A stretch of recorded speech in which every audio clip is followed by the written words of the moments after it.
खंडगा है वो काव्यांग है, काव्य के अंग, ठीक है, उसी में आपको पढ़ना है। पहला टॉपिक क्या है? काव्य लक्षण। काव्य लक्षण मतलब क्या होता है? काव्य लक्षण मतलब क्या होता है जी? हाँ, लक्षण मतलब क्या होता है? हाँ, विशेषता, स्वभाव, है ना, किसी को कैसे पहचानते हैं। जैसे मैं शेर कहता हूं तो शेर कहते ही आपके दिमाग में कुछ आया? क्या आया आपके दिमाग में? शेर कहते आपके दिमाग में क्या आया? हाँ, कुछ नहीं आया? क्या है आपके दिमाग में शेर कहते ही? जानवर तो है, लेकिन कैसा जानवर है? शेर कैसा दिखता है? कैसा होता है जी शेर? ब्राउन कलर का होता है। और कैसा होता है? घास खाता है, फिर मांस खाता है, दहाड़ता है। ये सब शेर की क्या हो गई? विशेषताएं हो गई, है ना, खूंखार होता है, ठीक है। हिरण कहते हैं आपके दिमाग में क्या आया? हाँ, उसका सींग आया। और हिरण कैसा होता है? हाँ, फुर्तीला, तेज दौड़ता है ना, ठीक। ऐसे ही हाथी कहते ही भारी भरकम शरीर, है ना। और क्या होता है हाथी में? अलग क्या होता है? सूंड होता है ना। तो कुछ भी नाम कह रहा हूं तो आपके समक्ष उसकी क्या आती है सामने? विशेषताएं। मतलब किसी भी चीज को हम कैसे पहचानते हैं? उसकी विशेषताओं के द्वारा। जैसे हम सब क्या है? मनुष्य है ना। सबसे शुरू में मैंने पूछा शेर, तो आप लोगों ने कहा जानवर। जानवर तो बहुत सारे हैं, लेकिन जब मैं विशेष रूप से शेर कहता हूं तो सिंह की विशेषताएं आपके सामने आती है। हिरण कहता हूं तो हिरण की विशेषताएं आती है। मनुष्य कह रहा हूं तो मनुष्य की विशेषताएं। ऐसे प्रत्येक चीज को हम किससे पहचानते हैं? उसकी विशेषताओं से, ठीक है। तो हम किसी रचना को काव्य कब कहते हैं?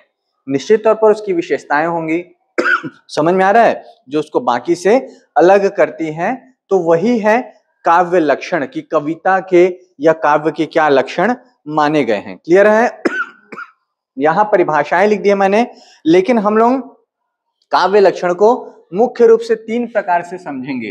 3 प्रकार के काव्य लक्षण हम लोग पढ़ने जा रहे हैं। जगह का अभाव है, इसलिए यहां पर देख लीजिए। सबसे पहले आप लोग यहां, वो तो बोर्ड में दिख नहीं रहा होगा, वीडियो में यहीं तक ही दिख रहा है। चलिए, तो यहां पर छोटा सा बना दे रहा हूं आप लोगों के लिए। ऐसा काव्य लक्षण लिख दीजिए टॉपिक, और 3 हेडिंग मार दीजिए, है ना। संस्कृत काव्य लक्षण, हिंदी काव्य लक्षण और पाश्चात्य काव्य लक्षण, ठीक है। लिखो बेटा, आपका हिंदी नहीं है क्या? नहीं, ओके, ठीक। ऊपर हेडिंग डालिए काव्य लक्षण, और ऐसा 3 खंड बना दीजिए। सबसे पहले के नीचे लिख दीजिए संस्कृत काव्य लक्षण, ठीक है। संस्कृत काव्य लक्षण लिख दीजिए, लिख लिए।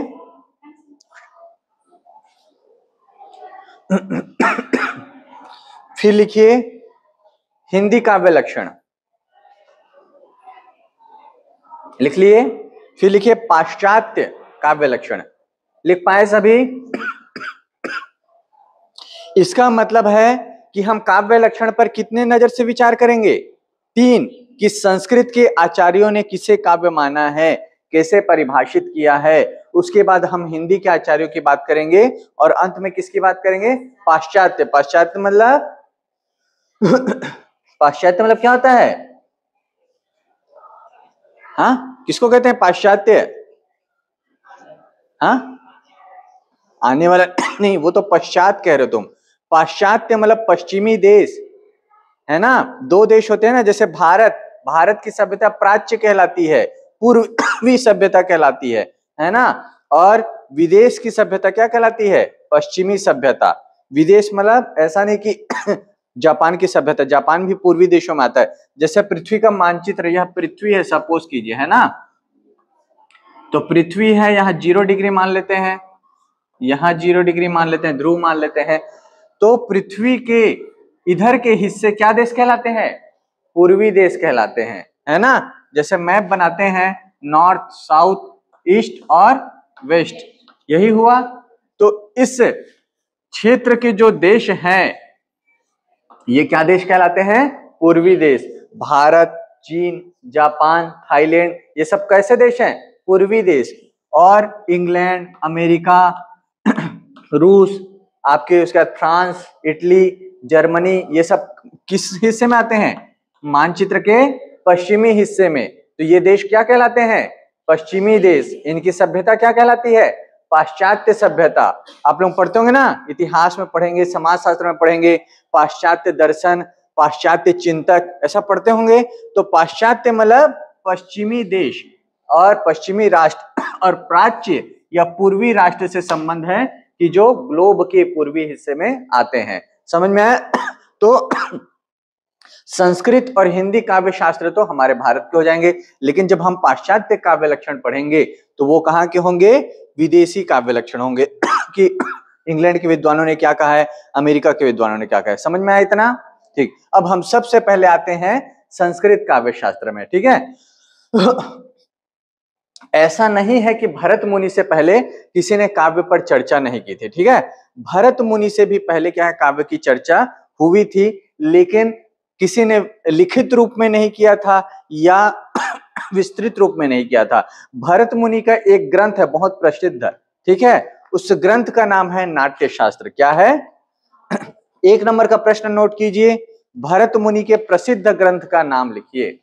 रस सिद्धांत टॉपिक पढ़े ना, उस दिन वीडियो दिखाया था, कितने लोग थे जब वीडियो दिखा रहा था? तो रस वाला नहीं थे वहां प्रोजेक्टर रूम में, वीडियो दिखाया तो रस वाला बस दीपांजलि थी, 4 लोग थे, आप लोग थे। ठीक, जो नहीं देखे बेटा मैं वीडियो भेज दूंगा, देख लेना, ठीक है, उसको दोबारा से नहीं पढ़ाऊंगा। तो रस सिद्धांत के भी प्रणेता कौन है? भरत मुनि है। तो लिखिए, भरत मुनि के प्रसिद्ध ग्रंथ का नाम लिखिए। भरत मुनि के प्रसिद्ध ग्रंथ का नाम लिखिए। लिख पाए? उत्तर क्या है? नाट्य शास्त्र।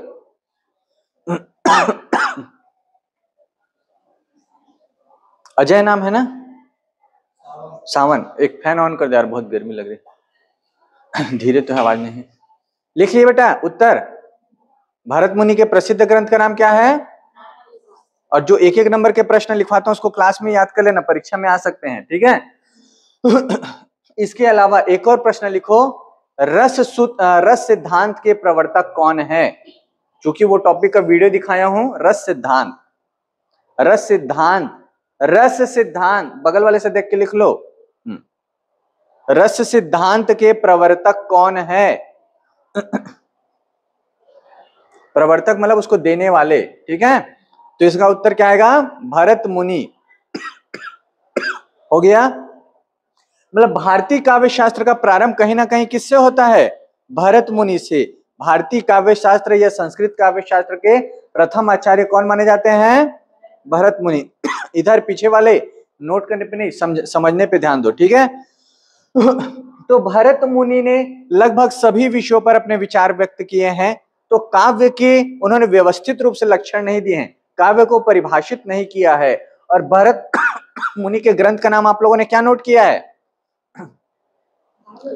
नाट्य शास्त्र। इसका मतलब उसमें किसके बारे में विचार होगा? नाट्य शास्त्र में किसके बारे में विचार होगा जी?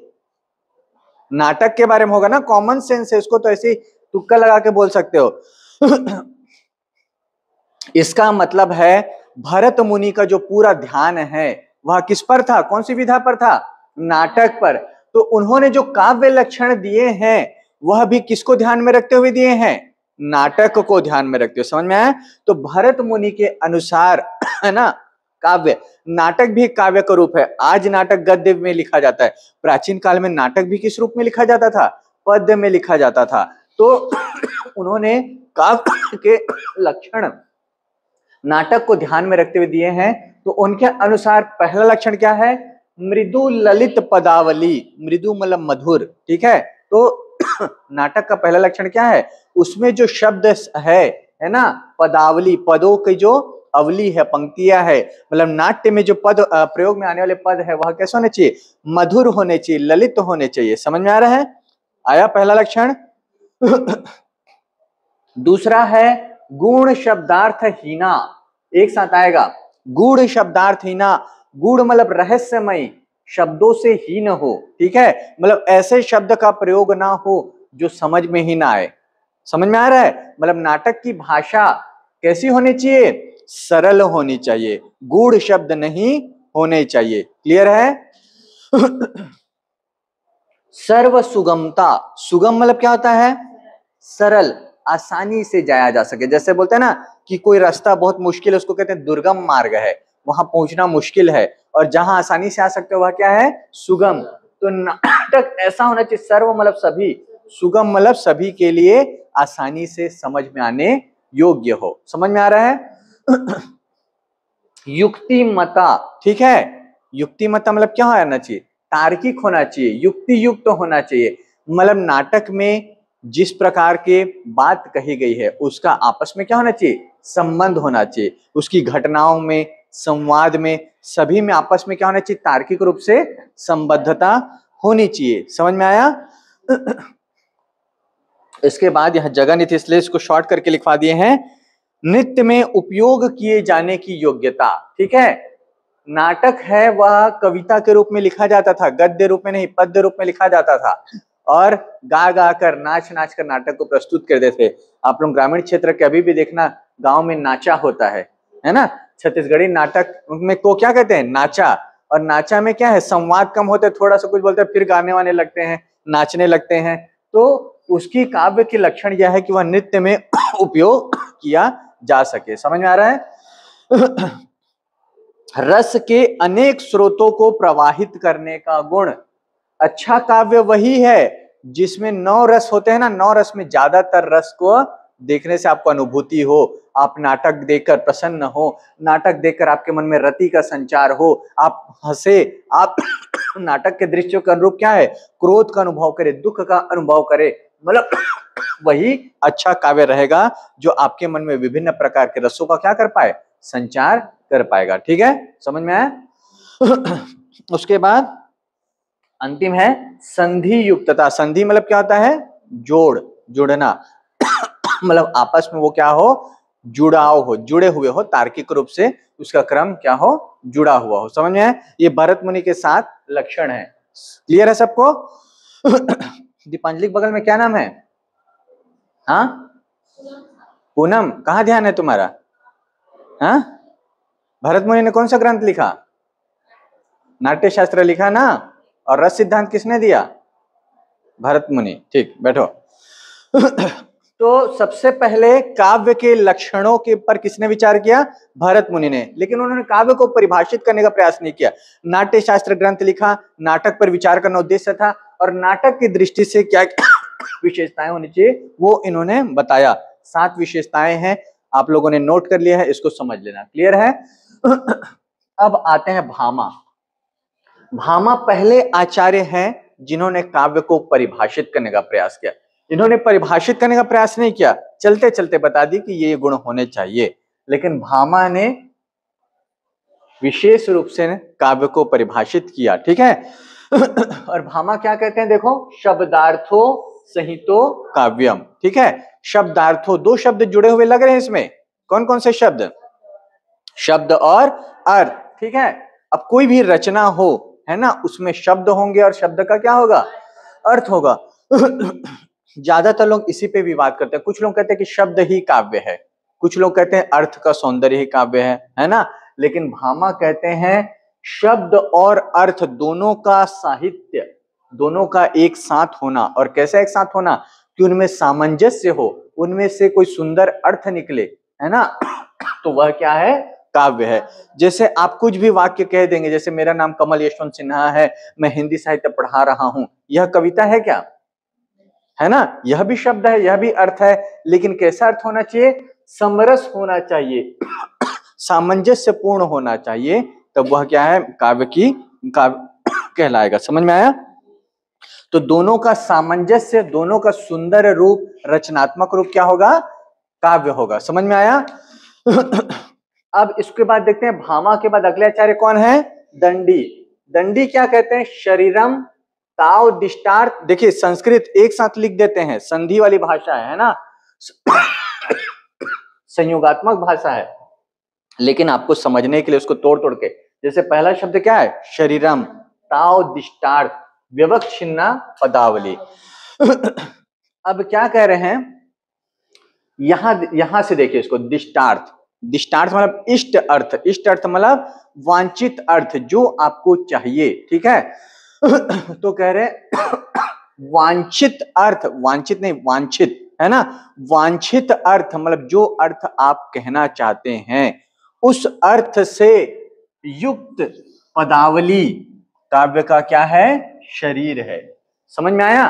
मतलब कवि जो कहना चाहता है, वांछित अर्थ मतलब क्या है, आपके मन की जो इच्छा है, आकांक्षा है, जैसे आप बहुत दुखी हैं, है ना, तो आपका वांछित अर्थ क्या होगा, दुख की अभिव्यक्ति, करुणा की अभिव्यक्ति, है ना। तो वही कह रहे हैं कि इच्छित अर्थ से युक्त पदावली, पदावली मतलब पंक्तियों का समूह, वह क्या है, काव्य है।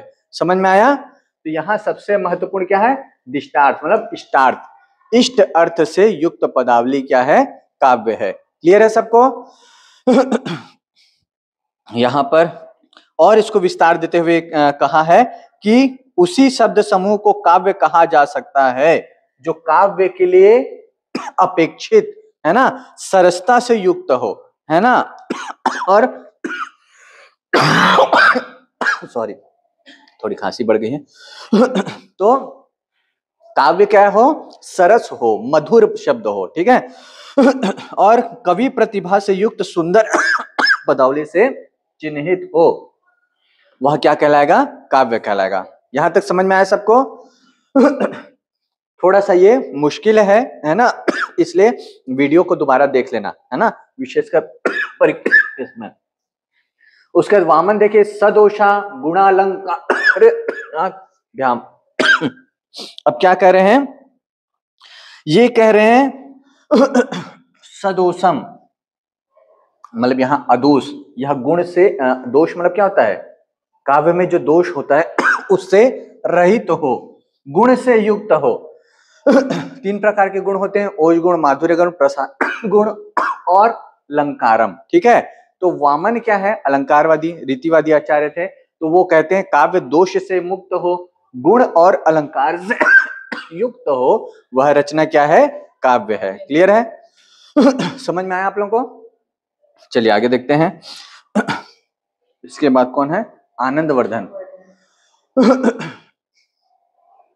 आनंदवर्धन ध्वनिवादी आचार्य थे, है ना। काव्य में 6 संप्रदाय हैं, उसमें से एक संप्रदाय क्या है, ध्वनि संप्रदाय। तो ये ध्वनि को काव्य की आत्मा कहते हैं। तो देखिए पहले कह दिया, काव्यस्य आत्मा ध्वनि है, काव्य की आत्मा क्या है, ध्वनि है, और शब्दार्थ उसका क्या है, शरीर है, शब्द और अर्थ उसके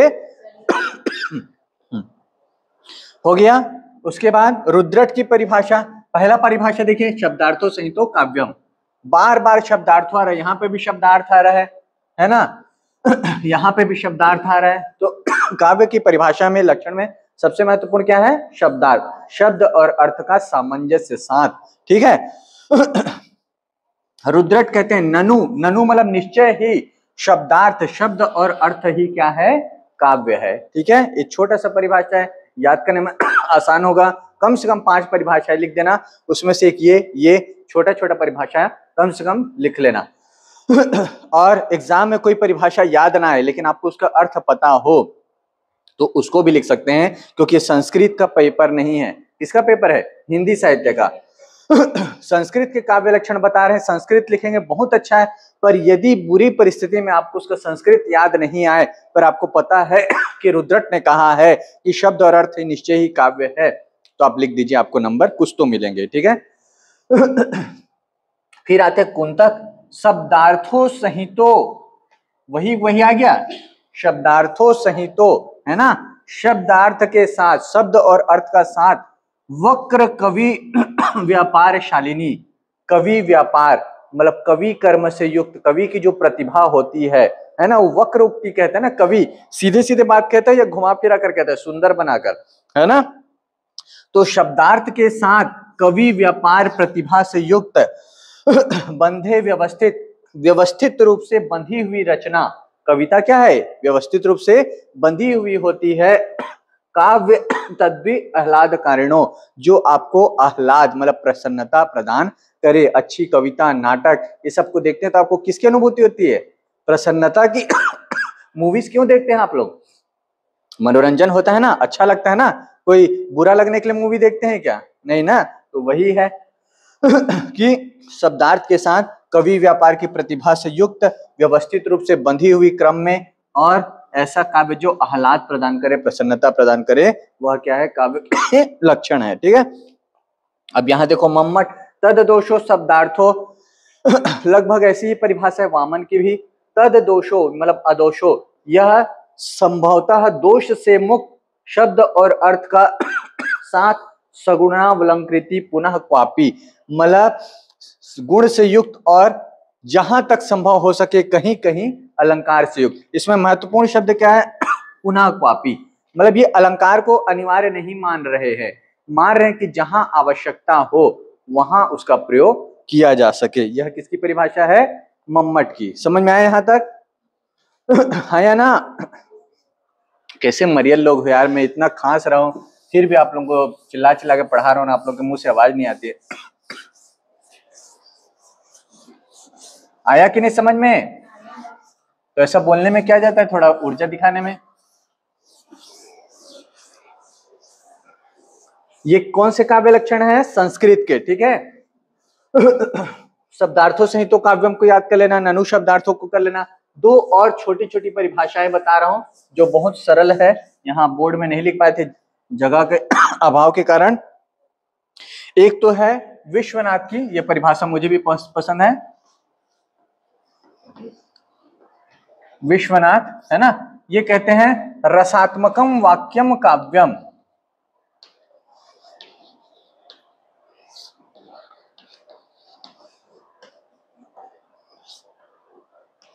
देखो, तीन शब्द की परिभाषा, जैसे ननु शब्दार्थो काव्यम, रसात्मकम वाक्यम काव्यम, मतलब क्या है? एक जितना सुंदर छोटा परिभाषा उतना सरल अर्थ भी है। रसात्मक वाक्य, रस से भरा हुआ वाक्य क्या है? काव्य है। समझ में आया? कुछ विशेष नहीं है। मतलब इनके लिए क्या अनिवार्य है? रस। जैसे किसी आचार्य ने अलंकार को अनिवार्य कहा, किसी ने अलंकार को अनिवार्य नहीं कहा, किसी ने ध्वनि को काव्य की आत्मा कहा, आनंदवर्धन ने, वैसे ही विश्वनाथ क्या कहते हैं? रसात्मकम वाक्यम काव्यम। इसके बाद वाले भी मुश्किल नहीं है। पंडित राज जगन्नाथ, कम से कम 5 परिभाषाएं लिखना बेटा आप लोग। ठीक है। अब ये कहते हैं रमणीयार्थ प्रतिपादकः,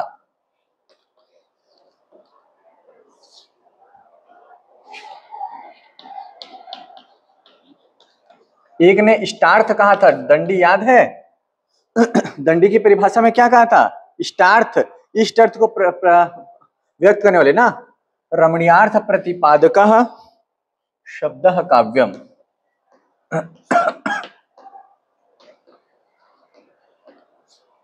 रमणीय मतलब क्या होता है? मन को अच्छा लगना, मन को अच्छा लगने वाली। ठीक है। रमणीय अर्थ, सुंदर अर्थ के प्रतिपादन, सुंदर अर्थ को व्यक्त करने वाले शब्द क्या है? काव्य है। समझ में आया? आया ना?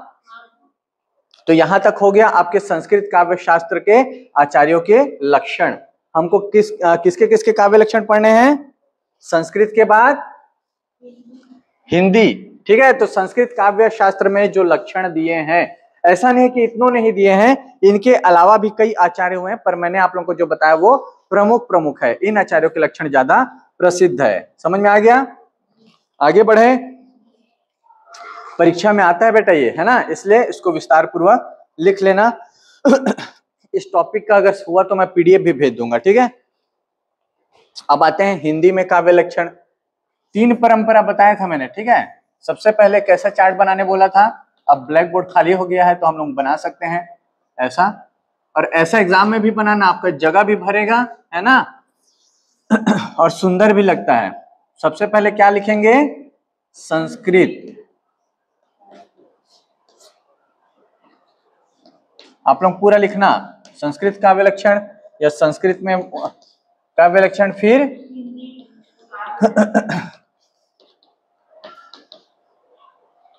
आप लोग काला मत लिखना। ठीक है। पूरा लिखना। और फिर अंत में क्या है? पाश्चात्य। पाश्चात्य मतलब पूर्वी देश कैसे होंगे जी? पश्चिमी देश ना, पश्चिमी देश मतलब Britain, America, France, Germany, Italy. समझ में आया? तो 3 प्रकार के काव्य लक्षण पे हम लोग विचार कर रहे हैं। संस्कृत का पूरा समझ लिए, भरत मुनि, भामा, दंडी, कुंतक, वामन, आनंदवर्धन, विश्वनाथ, पंडितराज जगन्नाथ, मम्मट, रुद्रट, ये सब के लक्षण हमने देख लिए। अब आते हैं हिंदी में, ठीक है। अभी आप लोग हिंदी साहित्य का इतिहास पढ़ रहे हो, कहां तक पहुंचे हो?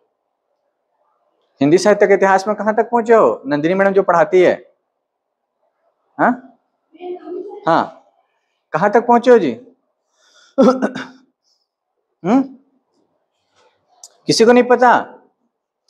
कैसा पढ़ते हो तुम लोग फिर? हाँ, ये क्लास आपके लिए विशेष उपयोगी नहीं होगी, इसके बाद रामचरितमानस पढ़ेंगे, उसको अटेंड कर सकते हो, है ना। ये थोड़ा ग्रामर जैसा है। तो चलो, आप लोगों को तो याद नहीं है, तो मैं आप लोगों को आगे बताता हूं कि संस्कृत का हो गया। हिंदी में काव्य शास्त्र पर सबसे पहले विचार हुआ रीति काल में। अभी नंदिनी मैडम पढ़ा रही, रीति काल तक पहुंचे हैं? नहीं पहुंचे हैं?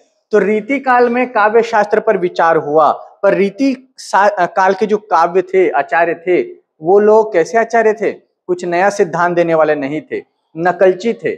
नकलची थे मतलब किसका नकल करते थे? संस्कृत का।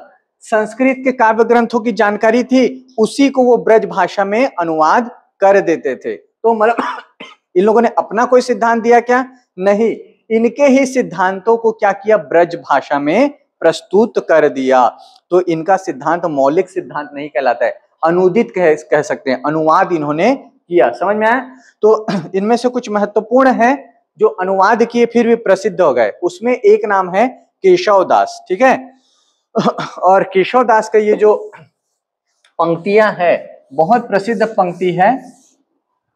इस आधार पर कुछ लोग इनको अलंकारवादी भी कहते हैं कि यद्यपि सुजाति सुलक्षणी, लिख देता हूं नहीं तो आप लोगों को नोट कराने में टाइम लग जाएगा।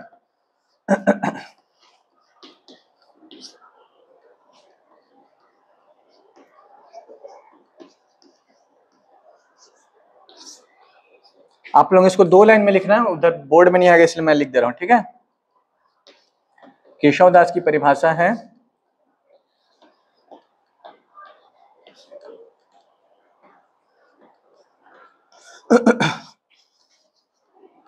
ये सबसे प्रसिद्ध परिभाषा है रीतिकाल में।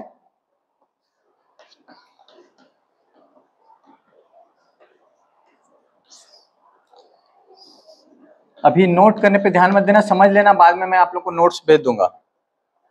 आप लोग नोट ही करते रहते हो, सुनते नहीं हो। अब देखिए केशव दास क्या कहते हैं। यद्यपि सुजाति सुंदर जाति की है और सुलक्षणी है, अच्छे लक्षणों वाली है। कौन? महिला। सुबरन, अच्छे वर्ण की है, सुंदर वर्ण की, गौर वर्ण है। सरस, सुवृत्त है ना, मधुर है, रस से भरी हुई है, सुंदर वृत्त है, ठीक है। भूषण बिना ना विराजई, क्या कह रहे हैं? भूषण, आभूषण के बिना अच्छा नहीं लगता या अच्छी नहीं लगती। कौन? कविता। कविता का आभूषण क्या है? अलंकार। वनिता, स्त्री, और मित मतलब प्रियतमा, ठीक है। तो कह रहे हैं कितनी भी सुंदर हो, कितनी भी सुलक्षणी हो, लेकिन आभूषण के बिना, अलंकार के बिना ना तो कविता अच्छी लगती है, ना महिला स्त्री अच्छी लगती है, और ना ही मीत अच्छी लगती है। मन की मीत, प्रियतमा। सभी को सुंदर लगने के लिए क्या चाहिए? आभूषण चाहिए ना। इसीलिए तो सजना है मुझे सजना के लिए, है ना। अभी करवा चौथ आएगा तो क्या करेंगे? 16 श्रृंगार करेंगे। लेकिन जिस तरह से स्त्री को सुंदर लगने के लिए अलंकारों की आवश्यकता है, कविता भी बिना अलंकार के अच्छी नहीं लगती है। तो इनके अनुसार, केशव दास के अनुसार, काव्य में सबसे अनिवार्य क्या है? अलंकार। अलंकार विहीन कविता उनको अच्छी नहीं लगती है। तो कविता का प्रधान लक्षण केशव दास के अनुसार क्या हो गया? अलंकार। समझ में आया सबको? उसके बाद रीतिकाल के कुछ कुछ परिभाषाएं हैं, मैं आप लोगों को बता देता हूं, है ना। आप लोग बाद में नोट कर लेना, क्योंकि एक एक चीज लिखूंगा तो बहुत टाइम भी लग जाएगा, है ना। सोमनाथ की एक परिभाषा है, सगुण पदार्थ दोष बिनु, पिंगल मत अविरुद्ध, भूषण जुत कवि कर्म जो, सो कवि कही शुद्ध।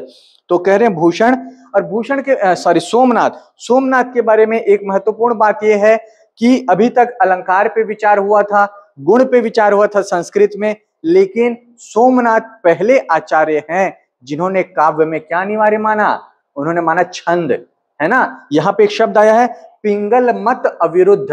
पिंगल मतलब छंद का दूसरा नाम क्या है, पिंगल। उस दिन छंद वाला वीडियो दिखाया था, कुछ बच्चों ने देखा होगा। उसमें एक लाइन है कि छंद को पिंगल शास्त्र भी कहते हैं, क्योंकि छंद के प्रणेता कौन है, पिंगल मुनि है। पिंगल मुनि ने छंद का प्रणयन किया, उसकी शुरुआत की, उसके विषय में सबसे पहले विचार किया, इसलिए छंद का दूसरा नाम क्या है, पिंगल। तो सोमनाथ मानते हैं कि सगुण मतलब कविता कैसे होनी चाहिए, गुणों से युक्त होनी चाहिए और छंद से भी युक्त होनी चाहिए और दोष रहित होनी चाहिए, वही काव्य के क्या है, लक्षण है। तो सोमनाथ ने विशेष क्या जोड़ा, छंद को जोड़ा। समझ में आया। तो जो भी कभी कुछ नया जोड़ता है वह महत्वपूर्ण हो जाता है। क्लियर है। तो रीतिकाल से बस दो ही नाम लिए क्योंकि इन्होंने कुछ नया विचार नहीं किया था। लेकिन आधुनिक काल में जब आप लोग साहित्य का इतिहास पढ़ोगे, रीतिकाल आएगा और रीतिकाल के बाद सबसे आखिरी में क्या आएगा, आधुनिक काल आएगा। आधुनिक काल में एक विचारक हुए हैं, साहित्यकार हुए हैं, जिनका नाम है आचार्य महावीर प्रसाद द्विवेदी। ठीक है। इन्होंने क्या कहा, शिक्षित कवियों की कवि उक्तियों में चमत्कार का होना परम आवश्यक है। मतलब महावीर प्रसाद द्विवेदी कविता में क्या आवश्यक मानते हैं, चमत्कार। समझ में आ रहा है। अब कविता में चमत्कार कैसे होगा, कोई जादू कर देंगे।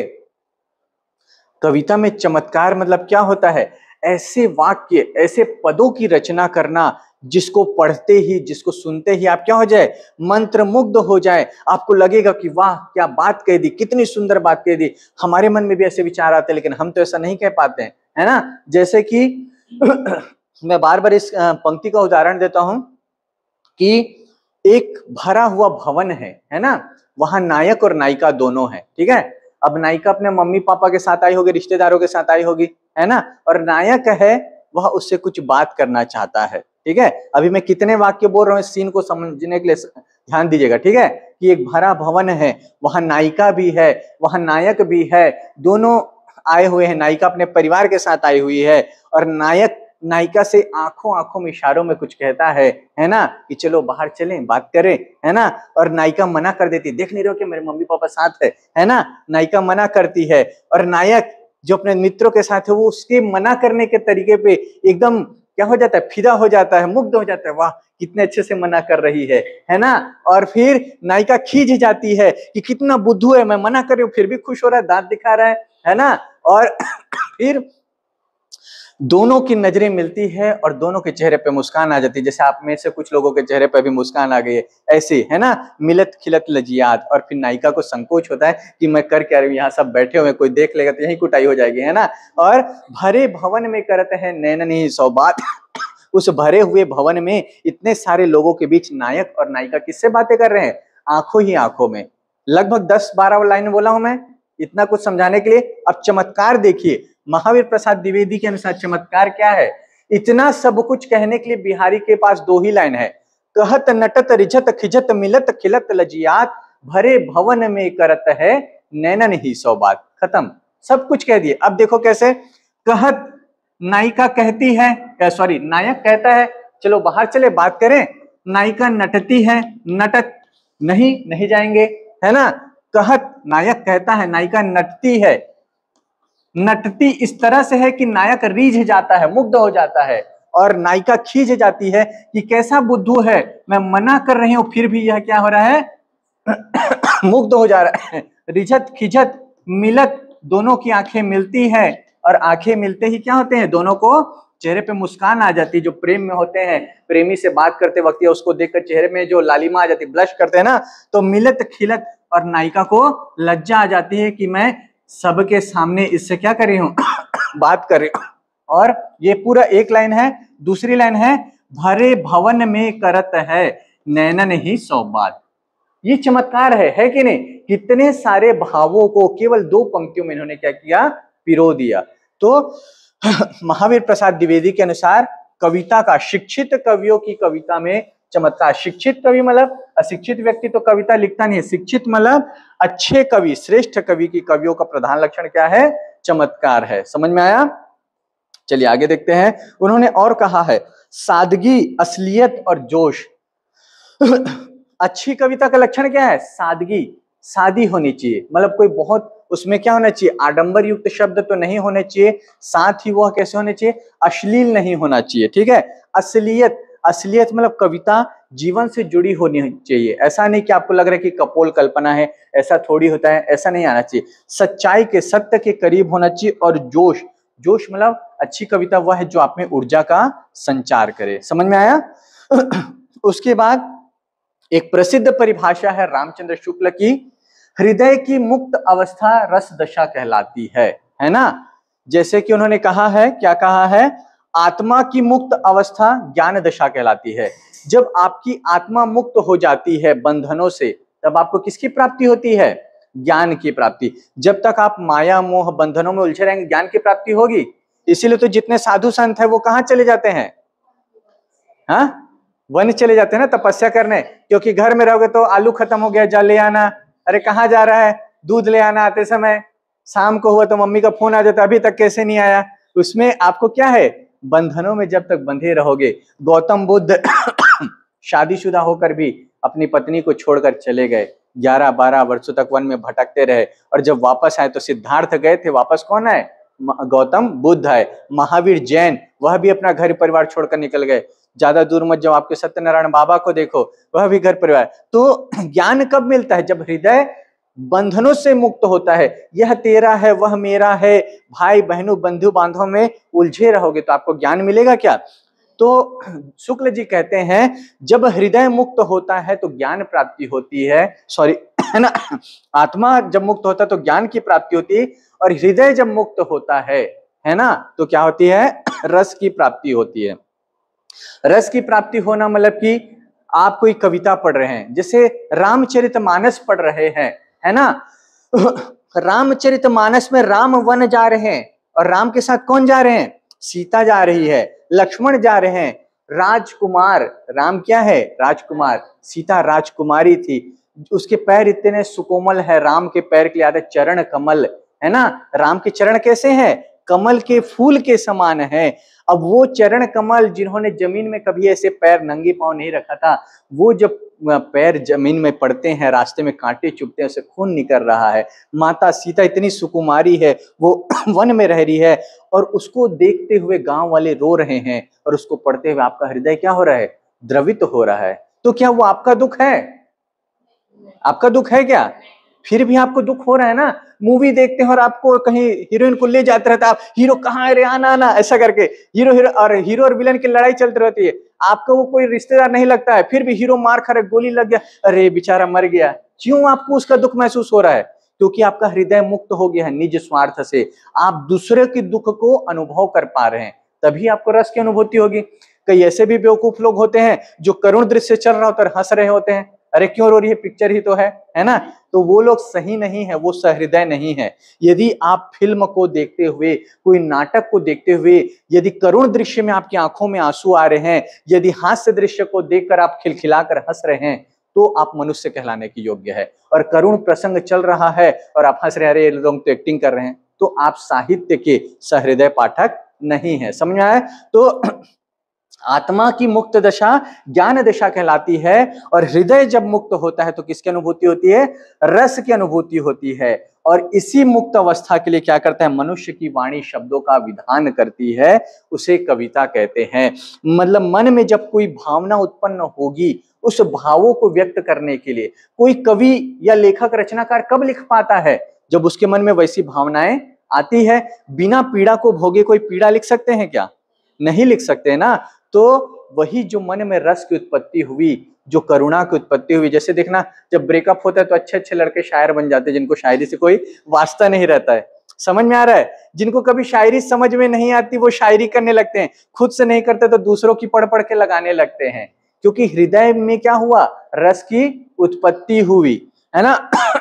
बिना पीड़ा को भोगे हुए या बिना कोई अनुभव किए हुए आप ना तो लिख सकते हैं, ना लिखे हुए को क्या कर सकते हैं? समझ सकते हैं। जैसे कुछ गाने हैं कभी सुने रहेंगे, 4 साल बाद समझ में आता है, क्योंकि आपके जीवन में वैसा प्रसंग घटता है कि अरे ऐसा कहा था क्या। मेरा एक दोस्त है जो बिल्कुल शायरी नहीं समझता था, और मैं तो शुरू से शेरो शायरी साहित्य वाला रहा हूँ, तो शौकीन था, तो मैं ऐसी शेर बोल देता था, कुछ भी प्रसंग होता था तो वो 2-2 साल बाद मेरे को फोन करता था, भाई समझ में आ गया। मैं अचानक से 2 साल बाद, क्या समझ में आ गया? अरे तूने वो बोला था ना, उसका मतलब समझ में आया।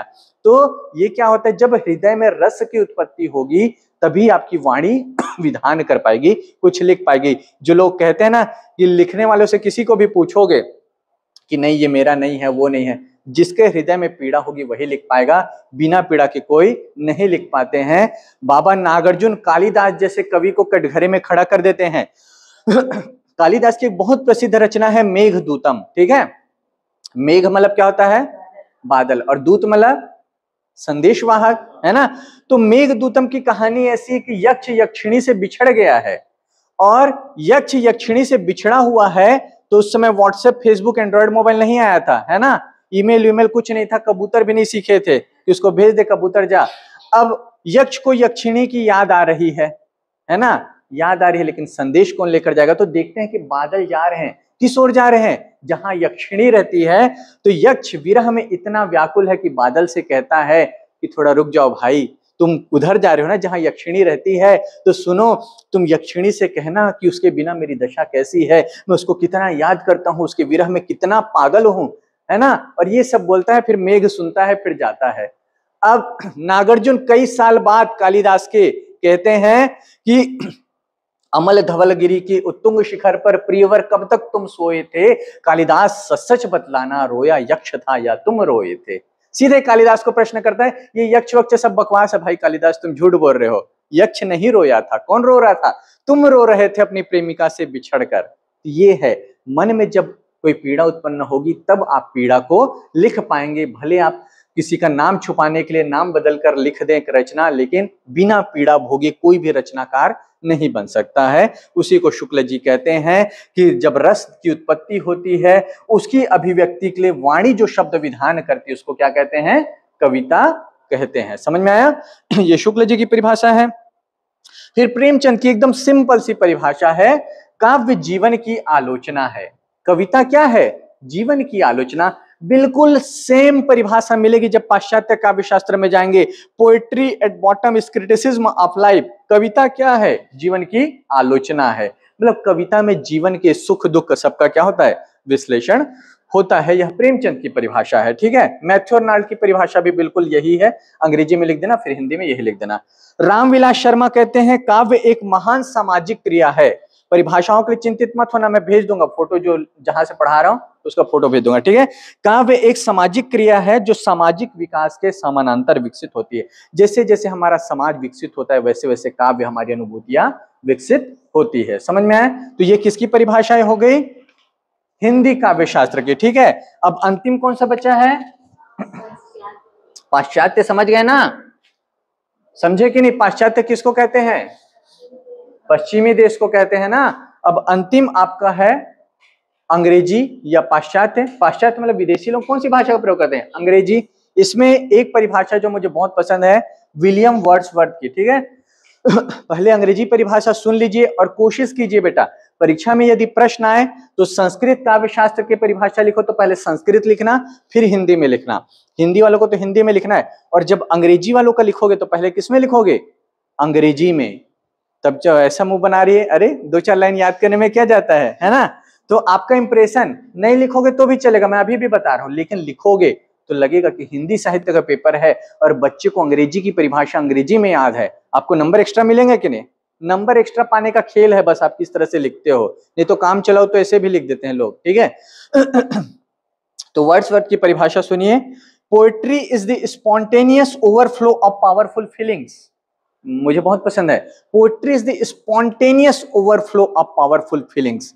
मन में जो फीलिंग्स आती है, अभी मैंने बताया कविता कब लिखोगे? जब कोई भाव है मन को परेशान करे, जब आप बहुत ज्यादा खुश हो, बहुत ज्यादा दुखी हो, बहुत ज्यादा क्रोधित हो, तभी तो मन में भाव आएंगे ना, तभी तो आप अभिव्यक्त करेंगे। कोई चीज यदि आपको परेशान ना करे तो आप उसको बाहर अभिव्यक्त करेंगे क्या? नहीं करेंगे। जैसे साधु संत लोग कविता क्यों नहीं लिखते? सत्यनारायण बाबा कविता लिख रहे क्या? वो सुख दुख से परे हो चुके हैं, कोई चीज परेशान नहीं करती है। लेकिन आम व्यक्ति छोटी छोटी बातों में खुश होता है, दुखी होता है, तो वो क्या करता है? अपनी भावनाओं को स्पॉन्टेनियस ओवरफ्लो, क्या कह रहे हैं, ओवरफ्लो, ओवरफ्लो मतलब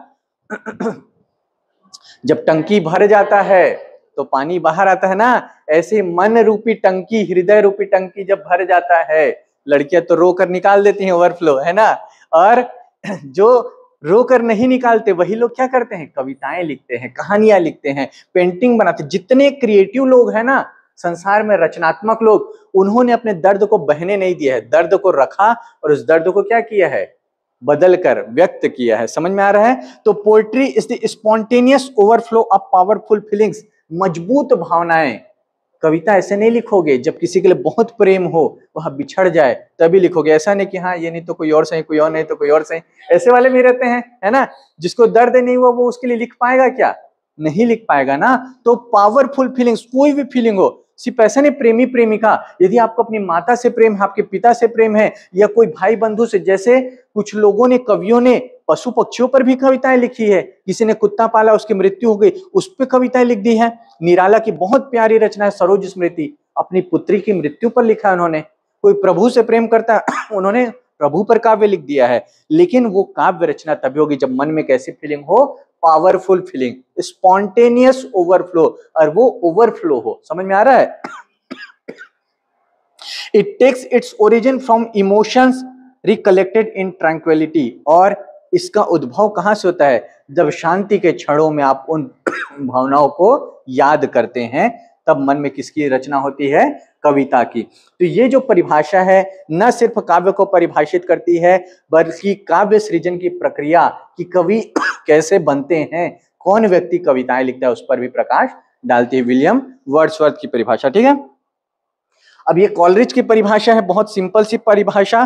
poetry is the best words in their best order, कविता सबसे सुंदर शब्द सबसे सुंदर क्रम में है। समझ में आ रहा है? जैसे मैंने थोड़ी देर पहले कहा, मेरा नाम कमल यशवंत सिन्हा, यह कोई कविता नहीं है, लेकिन मैं कुछ अलग तरीके से अपना परिचय दूं, है ना, कि मैं जीवन को उद्गाता हूं, ये हूं, वो हूं, ये पढ़ाता हूं, ऐसा घुमा फिरा कर। तो सुंदर शब्दों को सुंदर क्रम में रखना, प्रस्तुत करना क्या है, कविता है ना। सामान्य तरीके से नहीं, अभी एग्जांपल दिया था ना, कहट नतत रिजत खिजत, कैसे सुंदर क्रम में सुंदर शब्दों को सजाया, तो क्या बन जाते हैं, कविता। हडसन की परिभाषा, poetry is interpretation of life, कविता जीवन की व्याख्या है। प्रेमचंद ने क्या कहा, जीवन की आलोचना, हडसन क्या कह रहे हैं, जीवन की व्याख्या। और मैथ्यू अर्नोल्ड जो प्रेमचंद की परिभाषा है, poetry is at bottom a criticism of life, same to same Premchand, ये कविता जीवन की क्या है, आलोचना है। हडसन कविता जीवन की व्याख्या है। और डेनिस कहते हैं poetry is an imitation of nature, कविता प्रकृति का अनुकरण है, प्रकृति जैसा करती है उसको जीवन में व्यक्त कर देना, शब्दों में व्यक्त कर देना, वह क्या है, कविता है। तो आज आप लोगों ने तीनों पढ़ लिए, संस्कृत, भारतीय ने हिंदी और पाश्चात्य। तो जब परीक्षा में काव्य लक्षण आए, पहला पैराग्राफ में एक्सप्लेन कर देना कि हर व्यक्ति के, हर चीज के कोई लक्षण होते हैं जिसके आधार पर उसकी विशेष पहचान होती है, उस आधार पर उसे पहचाना जाता है। ऐसे ही कविता की भी कुछ विशेष क्या है, लक्षण है, विशेषताएं हैं, जिसके आधार पर उसे अन्य विधाओं से अलग किया जाता है। अलग अलग विद्वानों ने अलग अलग तरीके से काव्य को परिभाषित किया। किसी एक विद्वान की परिभाषा पर के आधार पर हम काव्य को परिभाषित नहीं कर सकते, क्योंकि सब विद्वानों ने अलग अलग चीजों पर प्रकाश डाला है ना। और हम काव्य लक्षण की परिभाषा को 3 वर्गों में बांटकर समझ सकते हैं। पहला संस्कृत काव्य शास्त्र, हिंदी, पाश्चात्य। संस्कृत का शुरू करना, भरत मुनि, भामा, दंडी, वामन, आनंदवर्धन, कुंतक, रुद्रट, मम्मट, विश्वनाथ और आपका जगन्नाथ, कंप्लीट। उसके बाद फिर हिंदी में आना, हिंदी में रीतिकाल को लेना, रीतिकाल का बता देना कि उन्होंने परिभाषित तो किया है लेकिन मौलिक परिभाषा नहीं है, उनकी परिभाषा संस्कृत का अनुवाद है, पुनरावृत्ति। फिर महावीर प्रसाद द्विवेदी, रामचंद्र शुक्ल, प्रेमचंद, है ना, और रामविलास शर्मा। फिर पाश्चात्य में वर्ड्सवर्थ, कॉलरिज, मैथ्यू अर्नोल्ड, ये सबको ले लेना, हडसन और डेनिस, आपका हो जाएगा ये एक पूरा टॉपिक कंप्लीट हो जाएगा और आंसर कंप्लीट हो जाएगा। इतना लिखोगे दीपांजलि, अब टेंशन में आ गई, तब 10-12 नंबर मिलेगा। समझ में आया? ठीक है, आया समझ में ना? थोड़ा सा मुश्किल है, खासकर संस्कृत वाला जो पोर्शन है, वीडियो दोबारा देख लेना, समझ में आ जाएगा। ठीक है, चलिए ठीक है फिर, थैंक यू।